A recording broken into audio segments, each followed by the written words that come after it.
శ్రీ గురుభ్యో నమః. మరపురాని చందమామ కథలకు స్వాగతం. ఈనాటి కథ శీర్షిక ఇంటి దొంగ. మధ్యాహ్నపు ఎండవేళ కమల భర్త మాధవుడు హడావిడిగా భోజనం చేసి ఏదో అవసరం అయిన పని పడిందంటూ బయటకు వెళ్ళాడు. కమల వంటగది సర్ది పక్కనే ఉన్న పడకగదిలో చిన్న కునుకు తీస్తుండగా సమీపంలో ఏదో అలికిడి విని కళ్ళు తెరిచి చూసి నివ్వెరపోయింది.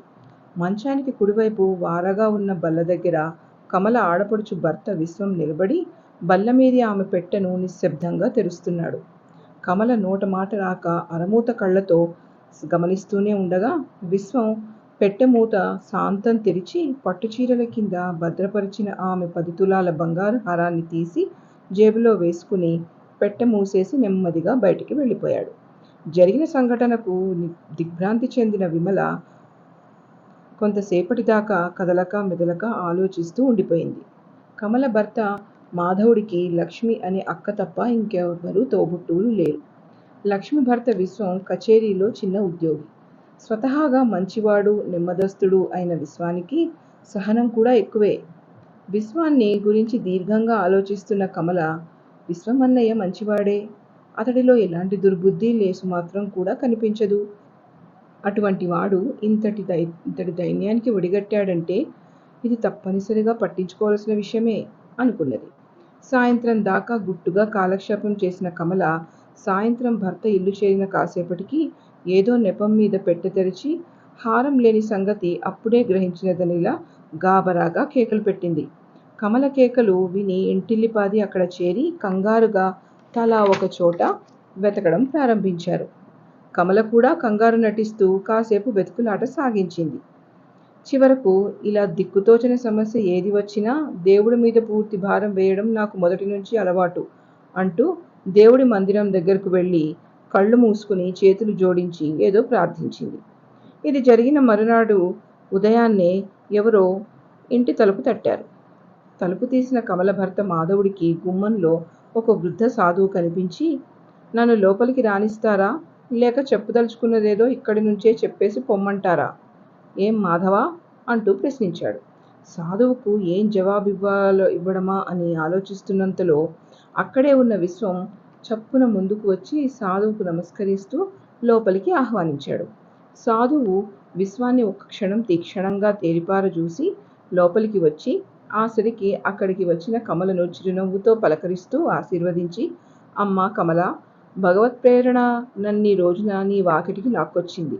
నీకు నీ పుట్టింటి వారు పెట్టిన ఖరీదైన నగ మాయమైంది గదూ అని ప్రశ్నించాడు. కమల అవునంటూనే తలదించగానే, పోయిన నీ నగ 1-2 రోజుల్లో తిరిగి నీ పెట్టెలో చేరుతుంది. నేను మళ్ళీ ఎల్లుండి ఉదయాన వస్తాను. నేనిక్కడ నిర్వర్తించవలసిన ముఖ్య కార్యం మరొకటి ఉన్నది అని చెప్పి విశ్వం వైపు తిరిగి, నువ్వు నాతో కలిసి 4 అడుగులు నడవగలవా అన్నాడు. ఆసరికే సాధువు మాటలతో ముడుచుకుపోయి ఉన్న విశ్వం మరింత కుచించుకుంటూ సాధువును అనుసరించాడు. వెళ్ళిన అరగంటకు తిరిగి వచ్చిన విశ్వం ముఖంలో గత 2 రోజులుగా కనిపిస్తున్న బాధ, ఆందోళన లేకపోగా ఒక విధమైన ప్రశాంతత ఉండడం గమనించింది కమల. ఆనాటి సాయంత్రమే చీర కోసం పెట్టె తెరిచి కమల ఆనందంగా నా నగ దొరికింది అంటూ కేక పెట్టింది. ఆమె కేకకు నలుగురు చేరి హారాన్ని చూసి చాలా సంతోషించారు. 3వ నాటి ఉదయం వచ్చిన సాధువుకు ఆ ఇంట ఘనస్వాగతం లభించింది. ఆయన తీరిగ్గా చాప మీద పద్మాసనం వేసుకుని కూర్చుని అక్కడ చేరిన వారందరినీ ఉద్దేశించి, కుటుంబం సుఖసౌఖ్యాలకు మంచి చెడులకు మూల కారణం ఆ ఇంటి ఇల్లాలి ప్రవర్తనే అన్న విషయం బాగా గుర్తుంచుకోదగినది. ఇల్లాలి తృప్తి లక్ష్మీదేవిని, అసంతృప్తి ఇనపగజ్జల తల్లిని నట్టింట కొలువు తీరుస్తాయి. కనుక ప్రతి ఒక్కరూ వివేకంగా బ్రతకడం నేర్చుకోవాలి అని ఎవరికీ ఒక్క మాట మాట్లాడనివ్వకుండా లేచి వెళ్ళిపోయాడు. ఆనాటి రాత్రి మాధవుడు కమలతో మాట్లాడుతూ, ఆ సాధువులో ఏదో దైవాంశ ఉన్నదని నా నమ్మకం అంటూ సాధువును తలుచుకుని చేతులు జోడించాడు. కమల చిన్నగా నవ్వి, పెళ్ళైన దగ్గర నుండి వదిన అసంతృప్తి గమనిస్తూనే ఉన్నాను.